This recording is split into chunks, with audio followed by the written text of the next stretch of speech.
स्वागत है आप सबको हमारे चैनल आध्यात्मिक रहस्य में। हमारे साथ इस रामायण की यात्रा में जुड़ने के लिए बहुत बहुत धन्यवाद। अगर आप पहली बार हमारे चैनल पे आए हो तो प्लीज चैनल को सब्सक्राइब जरूर करें। तो चलिए शुरू करते हैं। बालकांड 12वां सर्ग।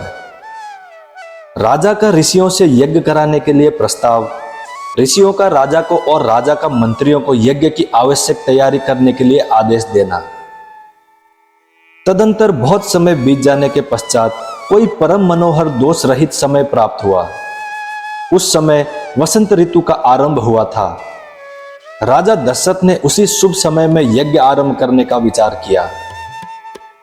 तत्पश्चात उन्होंने देवोपेम कांति वाले विप्रवर ऋष्यशृंग को मस्तक झुकाकर प्रणाम किया और वंश परंपरा की रक्षा के लिए पुत्र प्राप्ति के निमित्त यज्ञ कराने के उद्देश्य से उनका वरण किया।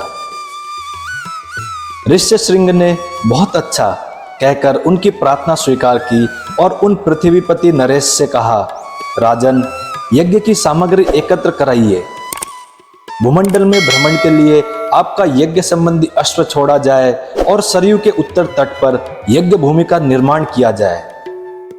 तब राजा ने कहा, सुमंत्र, तुम शीघ्र ही वेद विद्या के पारंगत ब्राह्मणों तथा ब्रह्मवादी ऋतिज्ञों को बुला ले आओ। सुयज्ञ, वामदेव, जबाली, काश्यप, पुरोहित वशिष्ठ तथा अन्य जो श्रेष्ठ ब्राह्मण है उन सबको बुलाओ। तब शीघ्रगामी सुमंत्र तुरंत जाकर वेद विद्या के पारगामी उन समस्त ब्राह्मणों को बुला लाए। धर्मात्मा राजा दशरथ ने उन सब का पूजन किया और उनसे धर्म तथा अर्थ से युक्त मधुर वचन कहा। महर्षियों, मैं पुत्र के लिए निरंतर संतप्त रहता हूं। उसके बिना इस राज्य आदि से भी मुझे सुख नहीं मिलता है। अतः मैंने ये विचार किया है कि पुत्र के लिए अश्वमेध यज्ञ का अनुष्ठान करूं। इसी संकल्प के अनुसार मैं अश्वमेध यज्ञ का आरंभ करना चाहता हूं। मुझे विश्वास है कि ऋषि पुत्र ऋष्यशृंग के प्रभाव से मैं अपनी संपूर्ण कामनाओं को प्राप्त कर लूंगा। राजा दशरथ के मुख से निकले हुए इस वचन की वशिष्ठ आदि सब ब्राह्मणों ने साधु साधु कहकर बड़ी सराहना की।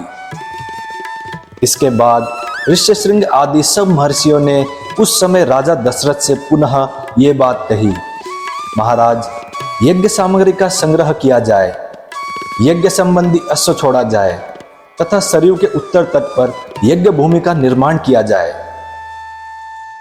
तुम यज्ञ द्वारा सर्वथा 4 अमित पराक्रमी पुत्र प्राप्त करोगे, क्योंकि पुत्र के लिए तुम्हारे मन में ऐसे धार्मिक विचार का उदय हुआ है। ब्राह्मणों की यह बात सुनकर राजा को बड़ी प्रसन्नता हुई। उन्होंने बड़े हर्ष के साथ अपने मंत्रियों से ये शुभ अक्षरों वाली बात कही, गुरुजनों की आज्ञा के अनुसार तुम लोग शीघ्र ही मेरे लिए यज्ञ की सामग्री जुटा दो।